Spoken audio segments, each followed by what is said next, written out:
Ang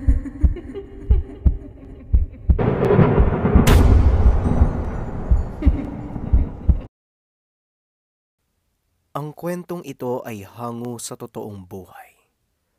Karanasan ito ng isa sa ating mga kabayan na itago na lang natin sa pangalang Banjo. Taong 1989. Ibahay, Aklan. Isang anak ng manggagamot itong si Banjo. Kilala ang kanyang ama sa larangan ng espiritual na panggagamot dahil marami na itong natulungan sa kanilang lugar. Ngunit ayaw sundan ni Banjo ang yapak nito, sa halip ay pinili niyang mamuhay ng normal. Ngunit ang hindi niya alam, hindi niya maiiwasan ang nakatadhana sa kanya.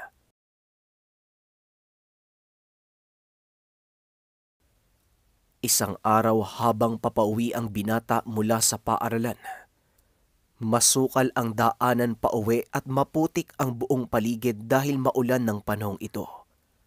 Kaya naman mabagal ang paglalakad ni Banjo. At habang papalapit siya sa kanilang tahanan, nakarinig siya ng angil at kaluskos. Napahinto siya sa paglalakad upang makiramdam. Unti-unting lumakas ang pag-angil mula sa kanyang likuran. At pagkalingon niya, nakakita siya ng isang napakalaking itim na aso. Halos 2 metro lang ang layo nito sa kanya. Biglang sumugod ang nilalang at akmang dadambayin siya.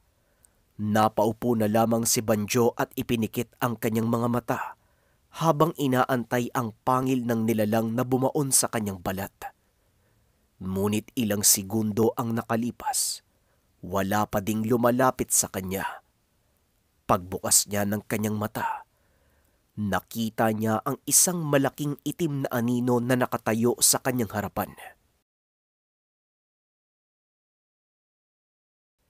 Lumingon pa ito sa kanya sabay buga ng usok. Muling napapikit si Banjo at pagkadilat niya ay wala na ito sa kanyang harapan. Kaagad siyang kumaripas ng takbo papauwi. Hindi niya ininda ang maputik at madulas na daanan.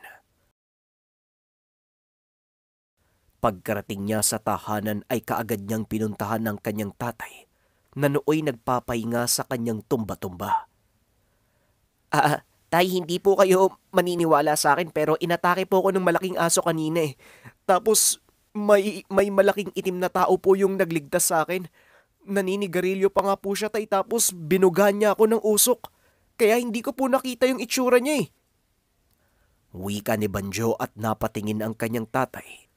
Kaagad niyang sinabi sa kanyang anak na guni-guni lang ang lahat. Pero alam ng tatay ni Banjo kung ano ang sinasabi ng binata. Dahil simula nang isilang si Banjo, meron na siyang kasamang itim na nilalang. Isang kapre. Kaya naman hindi na nagulat ang kanyang ama na darating ang araw na ito'y magpaparamdam sa kanya. Fast forward tayo ng ilang buwan. Wala namang kakaibang nangyari kay Banjo. Hanggang sa muling dumating ang isang araw, habang nangangahoy siya sa kagubatan, isang matandang babae ang lumapit sa kanya at napakasama ng titig nito sa binata. Ngunit hindi niya ito binigyan ng pansin. Sa halip ay nagpatuloy siya sa pamumulot ng mga tuyong sanga. Bigla na lang siyang hinampas ng matanda ng malaking sanga. Tumama ito sa kanyang batok, dahilan para mawalan ng malay si Banjo. Nagising na lang siya nang makarinig ng mga sigawan ng 2 nilalang na tila naglalaban. Medyo malabo pa ang kanyang paningin. Naaninag niya ang 2 elemento. Isang malaking itim na tao at isang babaeng nagtatayuan ang buhok ang naglalaban. Hindi makalapit ang babae kay Banjo ng mga oras na yun. Dahil sa tuwing hahakbang siya ay hinahambalos siya ng nilalang pabalik. Hanggang sa tuluyan ng luminaw ang kanyang mata at nakita niya ng husto ang itsura ng 2 nilalang. Isang malaking kapre ang nakatayo sa kanyang harapan na para bang pinoprotektahan siya. Napaatras si Badyo at napasandal sa isang puno. Pinanood niya ang dalawang maglaban hanggang sa masakal ng kapre ang matandang babae na isa palang aswang. Ibinalibag niya ito sa isang puno at sa sobrang lakas ng pagkakahampas ng katawan ng aswang, narinig ni Banjo kung paanong nabali ang mga buto nito. Akmang tatakas pa sana ang matandang aswang nang muli siyang dakmain ng kapre.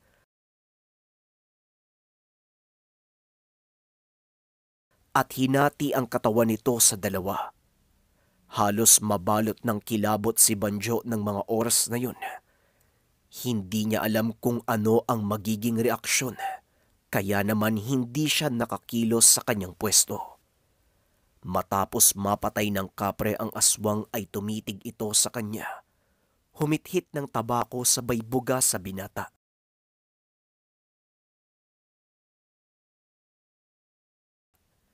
Nawalan ng malay si Batyo.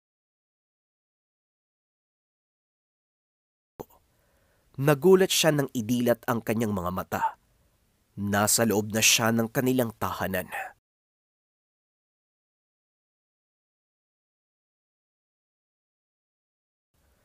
Pagbangon ng binata, kaagad niyang tinanong ang kanyang tatay kung paano siyang nakauwi sa kanilang tahanan. Inakay ka ng isang taong hindi ko kilala, Banjo. Inuwi ka niya dito. Kasama yung mga kahoy na pinulot mo doon sa kagubatan. Nakita ka niyang walang malay sa gubat. Wika ng kanyang ama at biglang naalala ni Banjo ang nangyari. Ikwinento niya ito sa kanyang tatay at sa pagkakataong iyon, wala nang nagawa ang kanyang ama kung hindi sabihin ang katotohanan tungkol sa pagkatao ni Banjo. Alam mo anak, simula nang isilang ka meron kang kasabay na nabuhay dito sa mundo. Isang itim na nilalang o kung tawagin ay kapre, pero hindi siya masama. Namuhay ang nilalang na yon at kaya hindi ko pinalayo sa'yo dahil poprotektahan ka niya. Sa madaling sabi, siya ang magiging gabay mo sa oras na tanggapin mo ang iyong tadhana bilang isang manggagamot. Pagpapaliwanag ng kanyang ama.